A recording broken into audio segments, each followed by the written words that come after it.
calling India a very influential global player. The Ukrainian ambassador to India, Igor Polikha, on Thursday sought Prime Minister Narendra Modi's support amid the ongoing military operation from Russia in Ukraine. So what do you think? Should India stand for Ukraine and betrayed Russia, when Russia is also seeking for India's support at United Nations Security Council? Russia has been supporting India on every matter. In the Indo-Pakistani War of 1971, Russia has supported India twice by using veto in the United Nations. Even today, India's military needs are more dependent on Russia. So, should we support Russia? But wait a minute. Recently, hours after Pakistan Prime Minister Imran Khan met Russian President Vladimir Putin, amidst the ongoing special military operation by the Russian troops in eastern Ukraine, two U.S. authorities imposed fines worth $55 million on the National Bank of Pakistan and its New York branch. After seeing all this happening, can India even afford bad relations with America by supporting Russia? What could be the stand of India in all this situation of war? So far, India has not issued any official statement on the crisis. It has neither sided with the West nor with Russia. For India, this is not a Russia versus Ukraine conflict. It is Russia versus the West. We should learn about the relations of India with both the countries. So, let's just start with India's relation with Russia. First of all, in every war of Indo-Pak or Indochina, Russia always stood with India. Russia has supported India twice by using veto in the United Nations. During Kargil War, when Russia comes to know that Ukraine is supporting Pakistan by providing them tanks engine, which was bought from Russia, then Russia immediately stopped the supply to Ukraine in support of India. On the other hand, ever since Ukraine became independent, the relations between India and Ukraine were not special. Ukraine was always against India. As I said before, it took side of Pakistan in Kargil War. Also, it voted against India in United States Security Council after India tested its nuclear capability in Pokhran in 1998. So, where should India go logically? Because emotional decisions could be heavy paid for any nation. Let's just take Pakistan for instance. Pakistan fought the war in Afghanistan in the name of Islam from 1979 to 1990. In the start of the war, Pakistan GDP, according to World Bank, was growing by 10.2%, but at the end of war in 1990, its GDP was growing just by 4.5%. Moral of the story is, if a war is fought emotionally, then the consequences would be disastrous. So, let's think about the logical interest of India. Interest number 1. China's dominance in Asia. China is distributing loans to ex-Soviet nations. The figures are like this. Also, the jobs in those countries is dependent on China. So, basically China is working towards lessening the Russian influence on ex-Soviet nations and increasing the Chinese influence. This is exactly which is worrying Russia. That's why Russia wants to see India as next Asian superpower, and also supporting in that interest and UMER2. Safety of unident trade and commerce. India has trade with both Russia and Ukraine.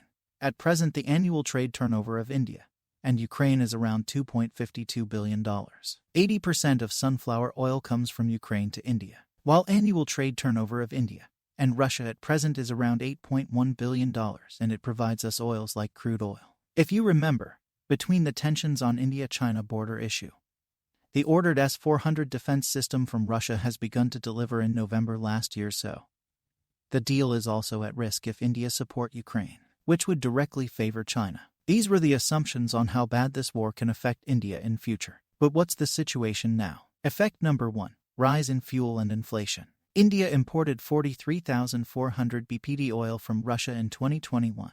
About 1% of overall its imports. It accounts for about 0.2% Russia's natural gas exports. So, supply isn't problem, but hike in price of crude oil is. Soumya Kanti Ghosh, chief economist at State Bank of India, said that if international price of crude oil $96.84 per barrel could bring national price of $73 per barrel to $90 per barrel, then inflation in whole country could go from 4.5% to 5.5%. Which simply means the hike of 6 to 8 rupees in auto fuels. Effect number 2. Natural gas supply deal. India and Russia have signed a deal worth $25 billion for Russia's Gazprom to supply LNG over 20 years. GAIL Limited has a 20-year deal with Gazprom to buy 2.5 million tons of LNG a year, which started in 2018. Means if more sanctions imposed on Russia, then India have to buy LNG from other countries by paying more. India is pissing in this whole situation. If India support Russia, then USA could go mad at India. If India support USA, then Russia will tie up with China, which will not be a good sign for India. What are the actions can India take? Action 1. Vote against Russia. The UN Security Council on Friday voted on the draft resolution by the US and Albania and co-sponsored by several other nations. Between China, India, and United Arab Emirates abstained. This could be the biggest action that India could have taken.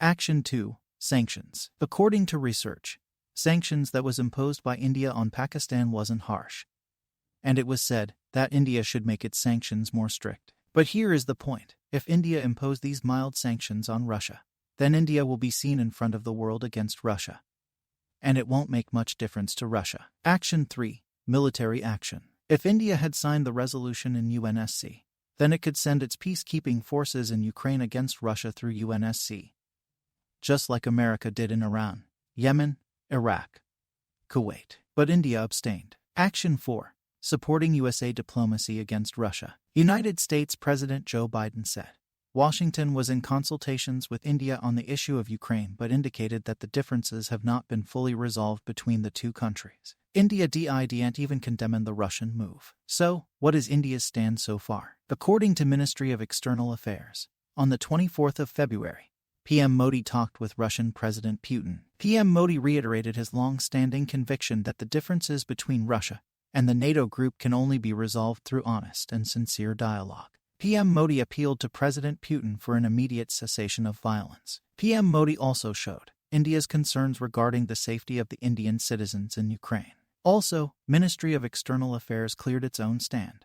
They said, India is a neutral country and always support peace. But will India be able to get recognized as a world superpower, even after its soft stand on this situation? Will India tell the world that anger is not always needed to prove itself as a superpower? What's your opinions on this? Definitely write about it in the comments section below.